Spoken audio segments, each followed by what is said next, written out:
Տաշիրում բարերար Սամվել Կարապետյանի հայրենի քաղաքում տեղի է ունեցել ուժեղ Հայաստան դաշինքի բազմահազարանոց հանրահավաքը։ Դաշինքի ցուցակը գլխավորող Նարեկ Կարապետյանը հանդիպան ընթացքում Հարազատ Բարբարով է դիմել դաշինցիներին, ընդգծելով իր կապը համայնքի հետ։ Նարեկ Կարապետյանը անդրադարձել է պետական կառավարման համակարգում արմատական փոփոխությունների անհրաժեշտությանը, քննադատելով գործող իշխանությունների վարած քաղաքականությունը։ Խոսելով երկրում առկա աղքատության եւ երիտասարդների արտագաղթի մասին, նա ընդգծել է, որ հայրենիքը փոխելու պայքարը սկսվում է հենց Տաշիրից։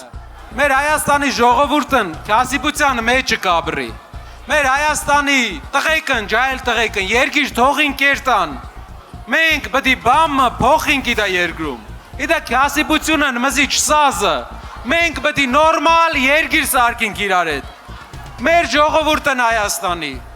շտեսերը ղեկավար ուրանց կարծիքով պետք է սա ղեկավարներ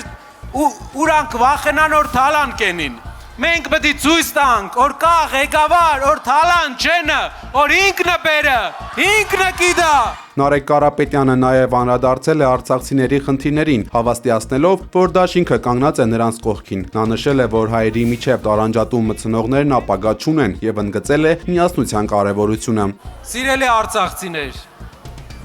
իմացեք, մենք գիտենք ձեր ցավը, մենք գիտենք ինչա կատարվում ձեր մեջ։ Իմացեք, քանի ես ժողովուրդը կա, հայերի մեջ տարբերություն դնողը երկար ճամփա չի ունենա, Արցախցուն սպառնացողը երկար ճամփա չի ունենա։ Մենք աղբեր ենք ու իրար հետ ենք։ Կարապետյանը կոչ արել տաշիրցիներին ակտիվ լինել եւ հավատալ, որ համատեղ ջանքերով հնարավոր է երկիրը դուրս բերել ստեղծված իրավիճակից եւ կառուցել բարեկեցիկ Հայաստան։ Խոսքը կիդանք ձզի, որովհետեւ դու գինակ, մենք իրար գինանք լավ, բայց խոսք ինք տվի Հայաստանի ժողովրդին։